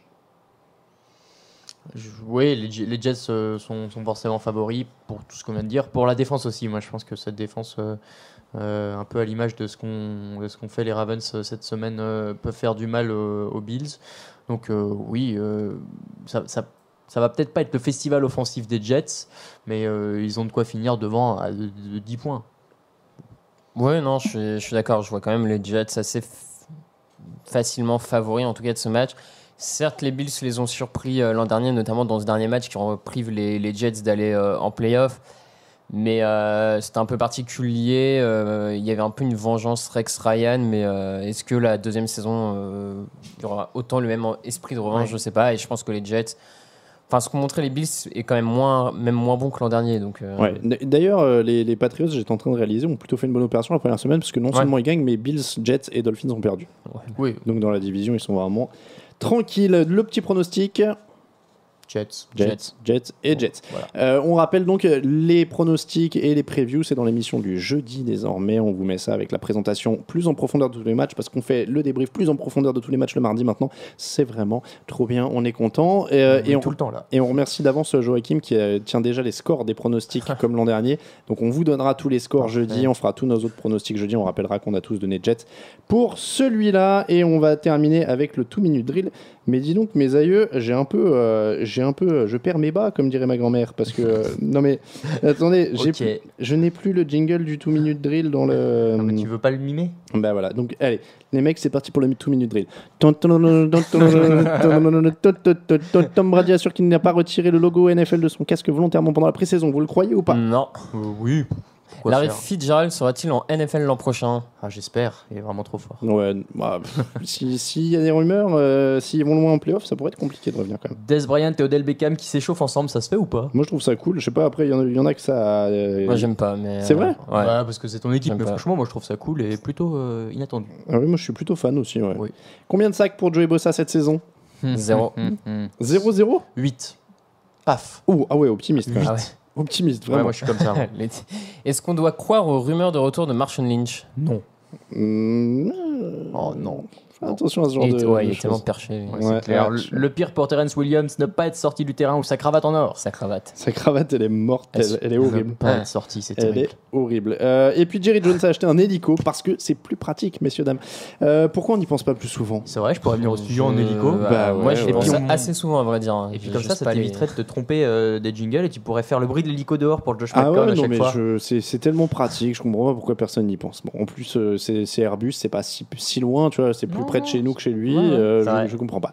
Bon, c'est comme ça que se termine l'épisode 139 du podcast Jean Actu. Merci de nous avoir suivis. On se retrouve jeudi pour la preview du week-end et tous les pronostics. N'oubliez pas, c'est notre nouveau rendez-vous de cette année avec plein de surprises. On vous rappelle que le podcast du mardi vous est présenté par le Hard Rock Café Paris, soirée NFL tous les dimanches à partir de 19h. On remercie tous ceux qui nous soutiennent sur Tipeee également. On va se remettre en place pour les contreparties. On remet ça en ordre. C'est un peu plus compliqué pour les pronostics cette année parce qu'on a une émission séparée avec des enregistrements séparés. On va sûrement faire revenir les contreparties sur l'émission du mardi où on va garder le débrief d'un match, et puis l'autre contrepartie, ça sera très probablement et même très sûrement, puisqu'on vous l'annonce là, de faire les tops et les flops avec nous, ce qui vous permettra de parler de votre équipe préférée, notamment sur Twitter, @NFLactu, @NFLactu, @Raphaël_TDA, @RaoulVDG, @Alain Mattei, @Camille Saraben. Nelson, c'est quoi? @Nelson Kenyar, voilà. On vous l'a dit, donc n'hésitez pas à aller au Hard Rock Café, on vous remercie, et n'hésitez pas aussi, j'oublie de vous le dire souvent, à laisser des commentaires sur iTunes, à laisser des commentaires sur SoundCloud, à laisser des commentaires sur YouTube, à faire monter, parce que tout ça, si vous n'avez pas forcément envie ou pas, vous pouvez pas nous aider sur Tipeee, vous pouvez aussi nous aider en allant sur nos partenaires, aussi sur la page d'accueil pour les paris en ligne, ou ce genre de choses là, ou en laissant des commentaires ou des notes sur iTunes, ça nous fait monter, et tout ça, ça nous aide aussi, donc n'hésitez pas si vous voulez nous aider, et ça nous fait évidemment bien sûr très plaisir. On vous rappelle une dernière fois que l'actu de la NFL c'est sur touchdownactu.com. On vous souhaite une très bonne semaine et on se retrouve dès jeudi. C'est fort. On se retrouve dès jeudi, on vous dit une bonne semaine à tous. Ciao, ciao.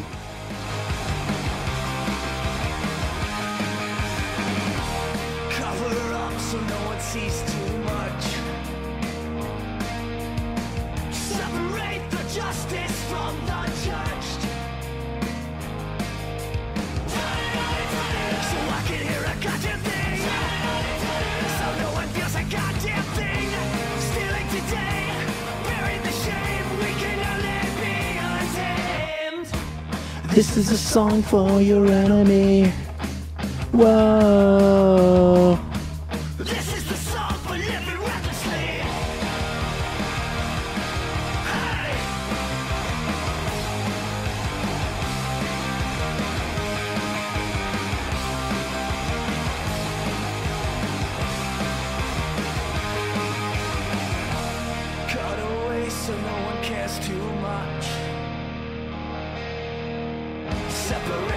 salesman from my crutch.